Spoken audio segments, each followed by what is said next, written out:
انسان کو اللہ تعالیٰ نے تغیر پذیر یعنی تبدیل ہونے والے ماحول میں رہنے والا بنایا ہے۔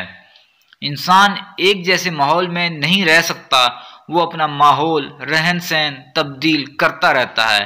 اسی طرح انسان ایک ہی طرح کا کھانا بھی لگاتار نہیں کھا سکتا اور نہ ہی ایک مشروب بار بار پی سکتا ہے، اور نہ ہی انسان ایک جیسا لباس لگاتار پہن سکتا ہے۔ اسی لیے کہتے ہیں کہ انسان بار بار اپنی چیزیں تبدیل کرنے والا ایک معاشی جانور ہے۔ آپ دیکھ رہے ہیں یوٹیوب چینل دو باتیں۔ برائے مہربانی ہمارے چینل کو سبسکرائب کیجئے اور ہماری ویڈیوز کو لائک اور شیئر کیجئے۔ نوٹیفیکیشن کے لیے بیل آئیکن پریس کرنا مت بھولیے گا تاکہ ہر ویڈیو کا نوٹیفیکیشن آپ کو بر وقت ملتا رہے۔ اب آپ اسی خبر کو دیکھ لیں کہ پاکستان میں سردیاں شروع ہوتی ہیں تو کراچی، اسلام آباد، لاہور اور دوسرے بڑے شہروں کے لوگ اپنا ماحول اور موسم تبدیل کرنے کے لیے شمالی علاقہ جات، ناران، کاغان، مری اور کشمیر کی طرف جا کر موسم سرما، بارش اور برف باری کو انجوائے کرنا چاہتے ہیں۔ اس سال بھی نیو ایئر منانے والوں اور موسم سرما کی چھٹیاں منانے والوں نے مری کی طرف رخ کیا، لیکن ان کو معلوم نہیں تھا کہ ان کی موت ان کو ان پرفضا مقامات کی طرف لے کر جا رہی ہے، اور وہ اپنے گھروں سے خوشی خوشی موت کے سفر پر روانہ ہو رہے ہیں۔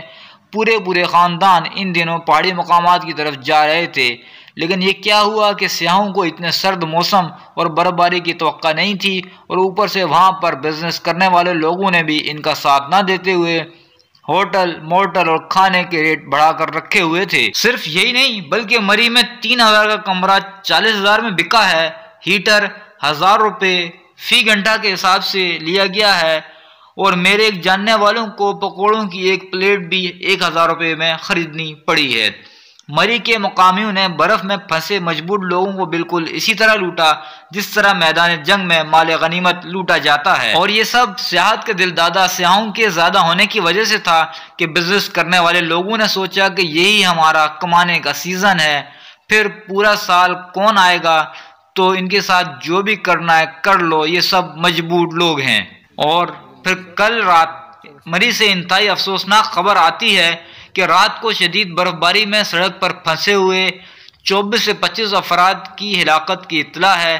یہ سب سیاح برف باری کو انجوائے کرنے مری کی طرف گئے ہوئے تھے۔ جس دن مری سے یہ خبر آئی، یہ دن پاکستان میں سیاحت کی تاریخ کا سب سے بدترین دن ہے، اور آج دن خون کے آنسو رو رہا ہے۔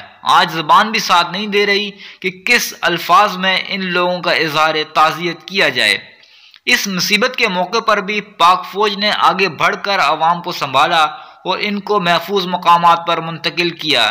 سیاحوں کے لیے 5 ریلیف کیمپ بنائے۔ اس دوران پاک فوج نے شدید برف باری سے متاثرہ تمام افراد کو خوراک، رہائش فراہم کی اور ان کے ریلیف کیمپوں میں ہیٹنگ کا مناسب بندوبست کیا۔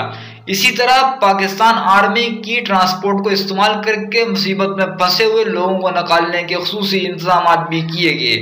آج میں اپنی اس ویڈیو میں پاک فوج کا خصوصی شکریہ ادا کرتا ہوں کہ ہمیشہ کی طرح مشکل وقت میں انہوں نے اپنا کردار خوب نبھایا ہے۔ یہاں پر میں ان مدارس کا بھی شکریہ ادا کرنا چاہتا ہوں جو وفاق المدارس کے ساتھ منسلک ہیں اور جنہوں نے مشکل کے اس گھڑی میں ایک قوم ہونے کا ثبوت دیتے ہوئے مصیبت زدہ لوگوں کی مدد کی۔ یہاں پر وہ انفرادی لوگ بھی مبارکباد کے مستحق ہیں جنہوں نے برف میں پھنسے ہوئے لوگوں کو بچانے کے لیے اپنی بساط بھر کوشش کی۔ آخر میں تمام سیاحوں سے گزارش ہے کہ سرد موسم اور برف کے طوفان کو ہلکا نہ لیں۔ برائے مہربانی موسم میں شمالی علاقہ جات آنے سے گریز کریں۔ اس کے ساتھ ساتھ اس سب اموات کا ذمہ دار بھی عمران خان کو قرار مت دینا شروع کر دینا کہ جب سیاحوں کے لیے بہتر انتظامات اور انفراسٹرکچر نہیں ہے تو پھر وہ سیاحت کو کیوں پروموٹ کر رہے ہیں۔ اس میں کچھ غلطیاں ہم عوام کی بھی ہیں کہ جو صحیح اور مکمل رہنمائی لیے بغیر ان علاقہ جات کی طرف اپنی چھٹیاں گزارنے چلے جاتے ہیں۔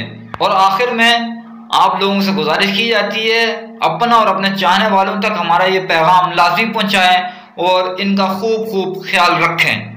آپ دیکھ رہے ہیں یوٹیوب چینل دو باتیں۔ برائے مہربانی ہمارے چینل کو سبسکرائب کیجئے اور ہماری ویڈیوز کو لائک اور شیئر کیجئے۔ نوٹیفیکیشن کے لیے بیل آئیکن پریس کرنا مت بھولیے گا تاکہ ہر ویڈیو کا نوٹیفیکیشن آپ کو بر وقت ملتا رہے۔